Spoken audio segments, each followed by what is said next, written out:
Boom shakalaka, what is up guys? Randall here from Crypto Love, and today, yes, we are talking about Morpheus.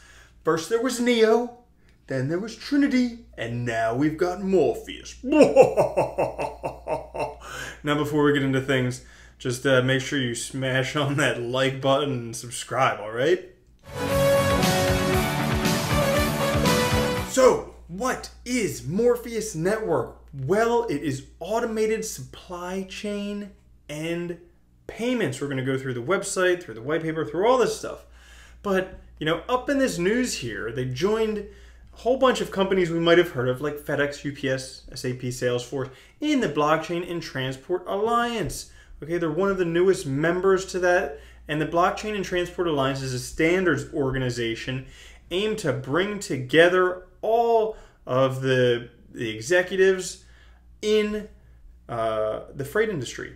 Basically, everybody who's involved in getting stuff around the world, bringing them all together and getting them together with the blockchain. Now, if you want to see the members, take a look at some of these. You might have seen some of them. Things like UPS, Schneider, Penske, SAP, a whole bunch of ones. FedEx, Uber Freight, a whole bunch of different names you might have seen.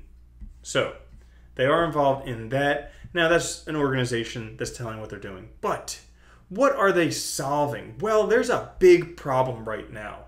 Okay, at the World Economic Forum, there was this article, journal published, Enabling Trade Value and Growth Opportunities. And this was done in collaboration with the World Bank. But basically, there's problems. Okay, there's problems in international trade, import, export, all that stuff. And they say the main lessons up here: reducing supply chain barriers to trade could increase GDP up to 6 times more than removing tariffs. They've been undermanaged by countries and companies. And this specifically is what Morpheus Network, one of the things that Morpheus Network is aiming to do. You see, what happens when they trade, import, export, international stuff, there's this bill of lading, and that has to go along with the stuff to make sure that everything's there, and it has to be stamped sometimes up to 200 times in the transit of stuff, and they need the original documents. So while they may be sending stuff by train, by plane, by automobile, by boat, by anything else, this bill sometimes has to be flown around, FedEx overnighted, all this stuff just to get there so they can see all the stamps on there and do it. Well, folks, what if it could be done on the blockchain? Wouldn't that be simpler if you could just have all this stuff on the blockchain? Yeah, that would be pretty crazy. Now, they have a lot of things here on their website. Now, the first, their token sale is there. It ends on the 22nd, so it should be ending soon of April. But check out some of these people they have. The former CEO of DHL. Huge. He worked for DHL for 30 years. He's been, or not for DHL for 30 years, but he's been in supply chain management for 30 years in terms of how this stuff works. He joined the team. Who else? Legendary blockchain pioneer Charlie Shrem. He joined the team as well. And guess what? He wasn't recruited to join the team. He saw the project and he joined on his own. He actually supported it with one of his capital companies. So all of that stuff. Other things they have going on? Well, they're connected with Swift, which helps them connect with all the banks all over the world. 1,100 banks, financial institutions worldwide. So a lot of banks out there that they can instantaneously do this. Because guess what? Blockchain is awesome. I'm all for the blockchain, but a lot of these big industries may be slow to get into it. So why wait for them? Why not just integrate with Swift? So then you can work out immediately, get this stuff rolling. Another thing, you guys might have heard about a YouTuber named DataDash, Nicholas Merton. He says this is one of his top ICOs for this quarter. So they have all that stuff going on, plus a partnership with Winjet Technologies. So a whole bunch of different stuff going on for them.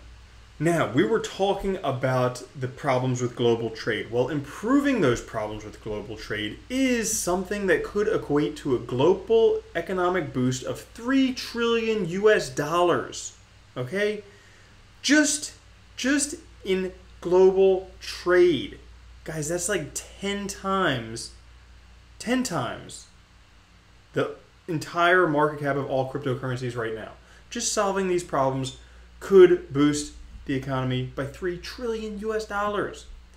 Now, overview of how they're doing it. There's a whole bunch of stuff here. I'm going to try hit on most of the important points just so you guys don't do it. Basically, how they're going to do all these automated import, export, all of that stuff, automated supply chain by smart contracts on Ethereum initially, but they also, and why are they using Ethereum? Because right now Ethereum is the most widely used smart contract platform.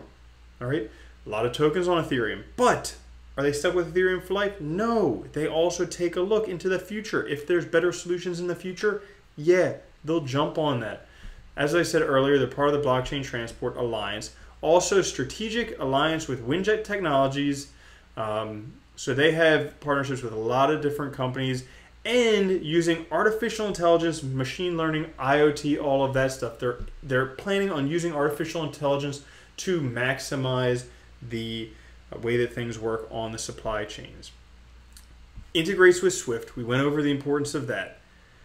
Highly experienced team. So, co-founder and CEO has over 15 years experience in global trade. Another has 15 years experience in security. They just got the former CEO of DHL to work with them. Over 30 years experience. They also have, they're working with companies like IBM, Deloitte, MIT, National Bank of Canada, TD Bank, whole bunch of different big companies that they're working with there.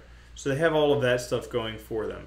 Another thing that I'm not seeing here, but I wanted to make sure to talk about, is they have an escrow system. So basically, the escrow is going to hold payments until smart contracts are completely validated, until they're completed. So that way, it'll just help the money flow in and out of the system. You know, you won't have to worry about people screwing you. They will have smart contracts that get completed. So this talks about how Morpheus Network is faster than other things like traditional banking and Bitcoin, and also less expensive than some of the other options that are out there right now. So here's the escrow services. I knew it was there. Now, other things that they have, security and privacy built on ZK snarks. But they are aiming to have their own platform. So this is what the platform is going to look like, and basically what it's going to do is help connect supply chains. So you make something, you need stuff from other places, you need to pay them for that stuff. They're going to have a website that's going to look like this, a portal that's going to look like this, where you can go and set up your whole supply chain, completely done with smart contracts. So basically you don't need to go in and enter stuff. So for instance, a lot of industries, you have to go in and enter when you're low on inventory or when you need more of something. Well, this will take care of it for you, and it'll order all of those things, and basically it'll integrate with everything. So it is a huge thing. Now, are they saying they're going to be the dominant supply chain thing of the world? No.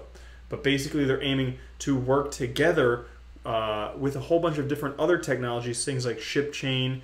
They're going to be using, I'm not sure if you can see this right here, Walton chain, potentially Storage or Saya. Okay, so all of those things, they're going to be working with them, layered blockchain solutions with them. So they're going to have that. And also, because they are into supply chains, quality control, all of this stuff, they do have many different levels of quality control. I'm not going to go through all of them, but basically they have 4 levels of quality control right here, just to make sure that things are working awesome. Now, we mentioned integration with Swift. That's very important.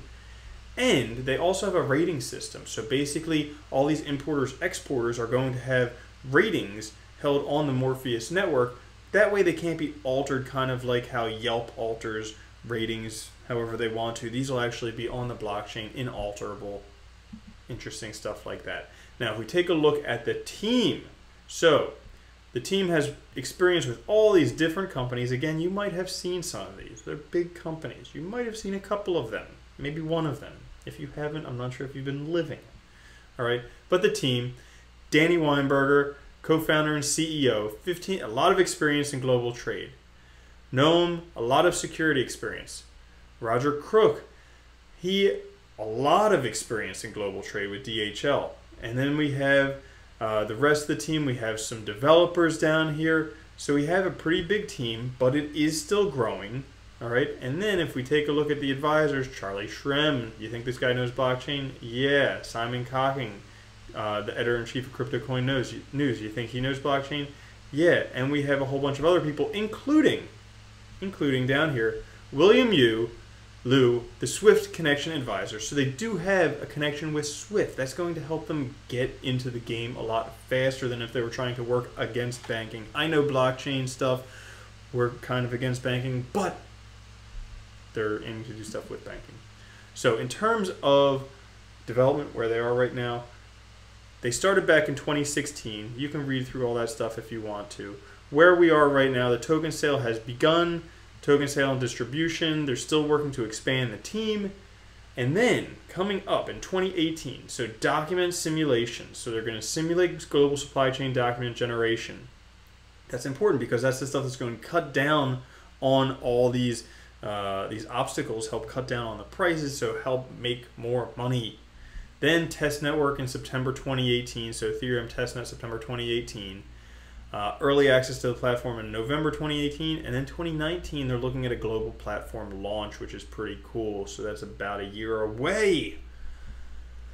And then continuing from there, enabling trustless global trade ecosystem, standardization technology, and all that other fun stuff. Now taking a look at things, they have a hard cap of 18 million US dollars. They have, at this time, a few more days left, so it'll be even less when you see this. Guys, if you are interested in this or any other ICO, cryptocurrency, anything, make sure you read the white paper. This is an easy to read white paper. It's not very technical, but it does actually in the end go into some technical stuff. If you click on that, we can show you. So there's a lot of, where is it? Yeah, a bit of technical stuff down there. So it gets into a little bit of the nitty gritty for you. But overall, it explains to you a lot more about what's going on. The other thing I forgot to mention is the Morpheus token. How does that work? Well, the Morpheus token works as in gas in the ecosystem, helping to power the ecosystem. So guys, that is Morpheus Network in a nutshell. I think it's a very interesting ICO to look into. And that's it for today. So, hope you enjoyed the episode. I will catch you guys later. Have a good one. All right. Peace.